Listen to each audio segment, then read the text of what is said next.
Yun, so mga ka-event, another day, another video. So kahapon, after ng setup natin sa Eastwood Libis, ngayon naman meron tayong dalawang event ngayon sa El Sueño, sa tie-up natin at sa Studio Yaon.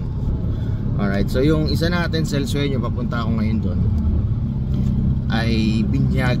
Hindi naman to Christmas party ngayon, binyag at the same time birthday. And mamaya naman yung kasabay natin ay Christmas party naman sa Studio Yaon. So magbabanda ulit doon. So yung dating nakita nyo, kung napanood nyo yung previous video, yung bandang Duwende, yung reggae, sila ulit yung tutugtog. So tayo papuntang Marikina kasi nga may dala akong cake galing sa Cupcake. Ayan, so sabi ko nga gumagawa si YV ng cake, so para din sa mga event at kung ano-ano pa. So cake, pastries and others, dessert buffet, pwede rin siya. So kasama rin natin siya sa event minsan. But pag ganito, cake lang yung nakapackage sa kanya, so ako na yung kumukuha. So dun sa El Sueño, grabe traffic oh. Sobrang traffic. Sana umabot ako sa El Sueño dahil 12 ang start nito at 11 o'clock na. Bakit gano'n? Sobrang traffic. Sobra. And may tao na tayo doon na magkocontrol, na pipihit. At kami naman nila Edward ay pupunta ng Studio Yaon. 6 o'clock ang start doon, pero aagahan namin ang setup doon dahil nagsasabit kami ng ilaw. So since maliit lang yung space, hindi kami gumagamit ng tripod or ng light stand. Naghahagdanan kami, nagsasabit kami ng ilaw. So gumagamit na lang kami ng mga clamp, no? And then may bar kami na nilalagay doon kasi para maging across. Mamaya makikita nyo, nahirapan ako ipaliwanag. So para magtumutok dun sa stage. And then mga uplights na lang kasi since studio siya, meron kaming pinaggaganapan na parang stage dun, pero hindi mataas. Dun lang ginaganap lahat ng mga nagsasalita. And then yun nga, yung banda or yung mga nagpe-perform, nagbo-backdrop na lang kami ng ilaw, ng uplight. So yun na lang yung nagiging design, kasi hindi nila nilalagyan ng mga maraming mga posters or anything na dinidikit. So mas prefer nila yung ganon.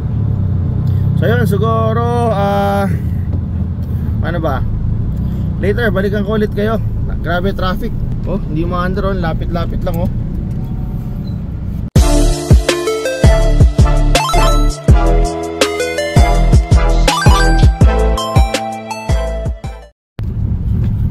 Ayun, so umabot tayo. So dito na tayo sa El Sueño guys. Ayan, so dadrop ko lang tong cake, and then check ko lang yung iniwan natin kasama dito na pipihit, and then lipat naman tayo sa kabila. Well, actually kukunin yung gamit sa bahay na isa.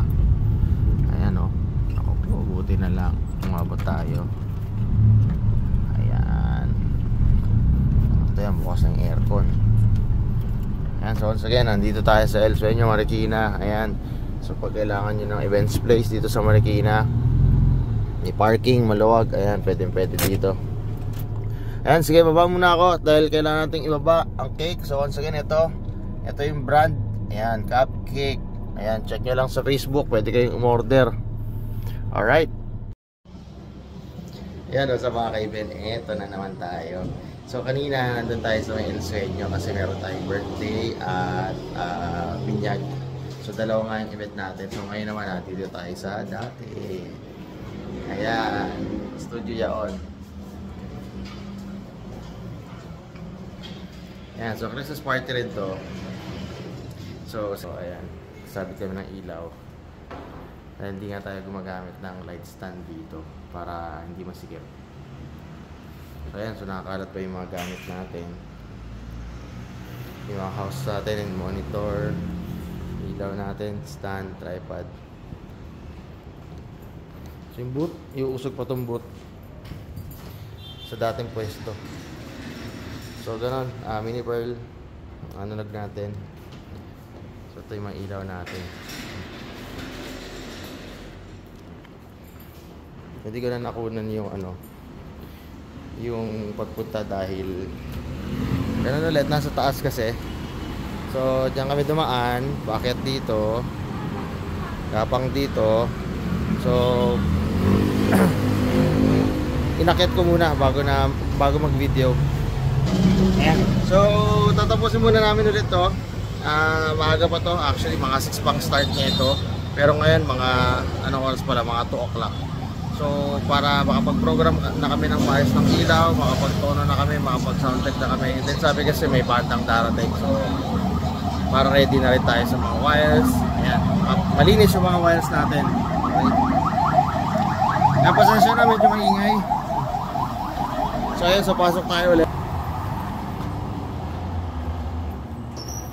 Ayan. So, kung kailangan nyo magpa-photoshoot, product shoot, portrait, family. So, pwede dito sa Yaon Studio yan. Yan. So, kung malapit kayo sa area, Marikina, San Mateo, QC, pwede nyo dayuhin yan. So, okay dito. Very professional ang mga photographers and videographers dito. So, ayan. Sige. Later ulit. Alright guys, so nagbabalik tayo ngayon dito. So nakasetup na kami ng ilaw. So ayan na yung ginawa natin sa pader na puti. So okay na. So ito na, dumarating na yung banda. And dagdag tayo ng monitor nga. So okay na to. Ayan, so may dalawa tayong monitor. Soundcheck na rin yan, lahat house. So gaya ng dating setup, yung isang house nandito. At isang house, nandun naman sa kabila. Dahil di tayo pwede maglagay dito. So definitely, ayan o. So, yan yung simple program muna for the meantime. And then, ayan. So, nalagyan na nila yung backline nila. Ayan. So, sige, later ulit. Mag-soundcheck muna kami ng banda. Alright guys, so all set up na kami. Nakapag-soundcheck na yung drummer nitong banda. Yung vocalist mamaya na lang. Ayan. So yung ilaw natin. So magsabi tayo ng dalawang amber, dalawang RGB. Once again, yung light controller natin, yung mini pearl natin, and then yung Yamaha natin na analog, laptop or playback, mga receiver ng mic natin. Ayan, so may monitor tayo doon, dalawang.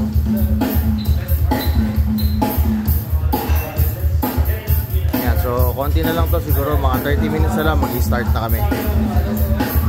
Ayan, so ang ganda ng ilaw natin. Alright guys, so what's up again? Ito, nagsisetup na, or nag-soundcheck na pala yung banda, sorry. Ayan, so pasok tayo. Medyo maingay, medyo malakas sa loob kasi napakalit lang. Tapos syempre, naka-full band tayo.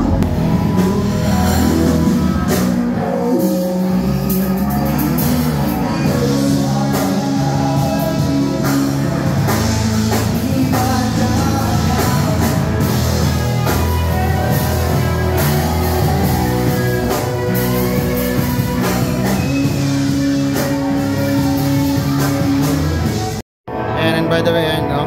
So nandito na yung kasama nating supplier din dito. So lagi rin sila dito sa Yaon. Every time na may event, kasama natin sila.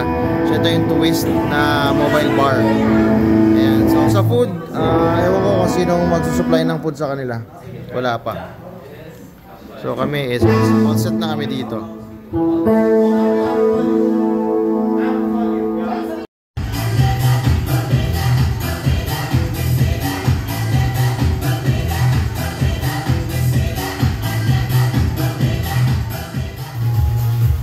Okay, so ngayon naman nagpe-prepare na yung para sa food and dressing table, and may dumating din na another supplier. So meron din pala tayong coffee cart dito. And kung daw nagkakamali, nakasama na rin natin sila dito last time. So ayan, so tapos na mag-soundcheck yung banda.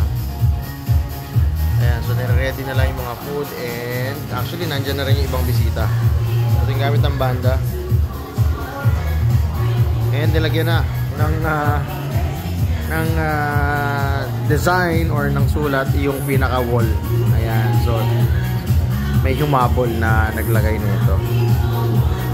And so once again, nandito tayo sa Studio Yaon. So this is located here at Banabasan, Mateo Rizal. So malapit na malapit lang to, actually halos pagtawid lang ng Marikina. So kung taga dito kayo sa area, madali nyo lang ito makikita kung taga Marikina lang kayo, taga San Mateo. So across Batasan lang to, sa may left side. So makikita nyo na. Studio Eon, so once again, ito ay mga professional na photographer and videographer. So just to share, gumagawa na sila ng mga film, lumalaban sila ng mga film sa iba't ibang lugar and international. So marami silang kinikater dito ng mga photoshoot, product, pet, family. So pwede nyo dito, mga pang budget, pwede dito. Ayan. So sana mamaya makakuha pa tayo dahil medyo tight yung pwesto natin doon sa area na yon. Ayan. Konti lang naman daw, hindi kagaya ng last time, pero I doubt dahil masasaya mga tao dito. So ayun, sige, later ulit. Alright guys, actually mag-i-start na yung program natin. Nagpapaready na yung client natin. So mukhang konti nga lang naman. So ang first set, banda. And after banda, after ng set ng banda, according to the MC, mag-gift giving or magpa-program. Ano yung tagline ng ano?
Guys, what's up? Once again, ito na naman tayo. So, tapos na yung event natin. Alright, anong oras na? Talagang napasarapan tugtugan ng banda. So, ito na ang sitwasyon namin ngayon. Ayan, wala nang laman. Wala na yung mga ilaw natin. Ito na lang nakalagay. Bababa na namin. Nagliligpit na yung mga suppliers dito. Ayan yung mobile bar. Wala na yung coffee cart. Nagkaroon din kasi kanina ng coffee cart. So, yung food sa kanila. So, ito na kami. Ayan na yung sitwasyon natin ngayon. So, it's 2:20 na ng madaling araw, no? So, balikan ko kayo. Tignan ko kung makakapag-outro pa ako. Magliligpit muna kami.